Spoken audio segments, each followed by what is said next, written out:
Silence. Now, I'm a Christian. I talk about Christian things every now and then. I know there's a market for it, but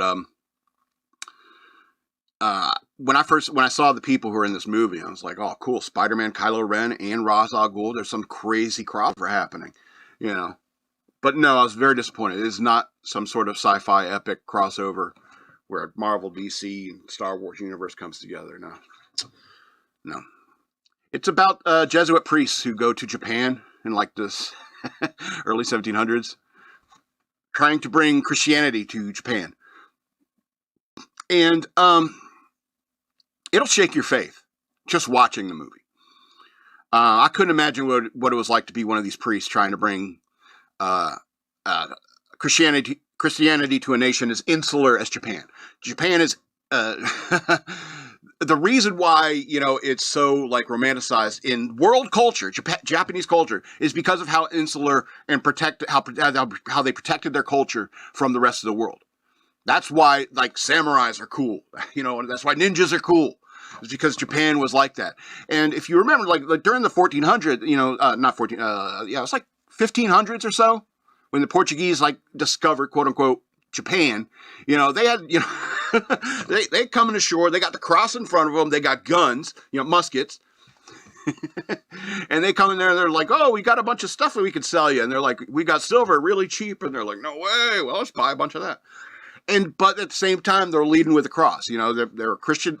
Portuguese are Christian, and they brought it with them, and so they leave priests behind and stuff like that. And eventually, other nations found out about Japan, about the silver trade, and all the spices, porcelain, and so forth. And so many more countries started sending people, and with them came priests. And these priests would try to convert people to Christianity in a Japanese nation, and it wasn't very easy. I forget what they're called, the daimyos or shoguns, the powers that be in Japan. They show up with guns and stuff. These people are still fighting with samurai battles and stuff like that, which is awesome, but lower tech, let's be honest. And so the government bodies, they don't like that these people are being converted to Christianity. And, being Catholics, they're taking confession and stuff like that. And they're trying to, because the Japanese have a real... They really like the iconography of Catholicism. They liked having a rosary. They liked having a crucifix. And that's just the nature of the Japanese people. But over time, there's this one scene where this guy keeps betraying the priest over and over again. And every time he does, it's like, "Will Jesus forgive me? Will Jesus forgive me?" And that's the kind of thing that tested my faith watching this film. And the word silence refers to how alone these priests felt. They felt like God wasn't listening to them. And to the point where this is how I think they got Martin Scorsese to sign on, is that it almost makes it seem like God doesn't exist. And it's a heavy thought. And it's kind of interesting that, it would be priests that would have this kind of experience. But you got to understand the Jesuits, they were a little bit too outgoing. They're a little too Mormon, if you ask me. You know what I mean? It's like that dumbass that tried to get to North Sentinel Island to bring Christianity to them. It just won't work in some places. They have to be enlightened in a different way. They weren't ready for the message.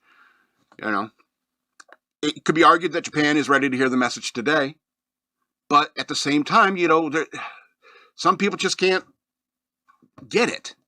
You know what I mean? But you are also talking about a culture that thinks that suicide is a honorable way to go. Yeah. But, I mean, I would say it's 12 or 13 stars because it got in my head. I'd prefer a happier ending, and that's my hang-up, and that's why I gave it 12. But in reality, it's probably 13 of 13 stars. It really makes you think. Marty Scorsese really, really shot this well.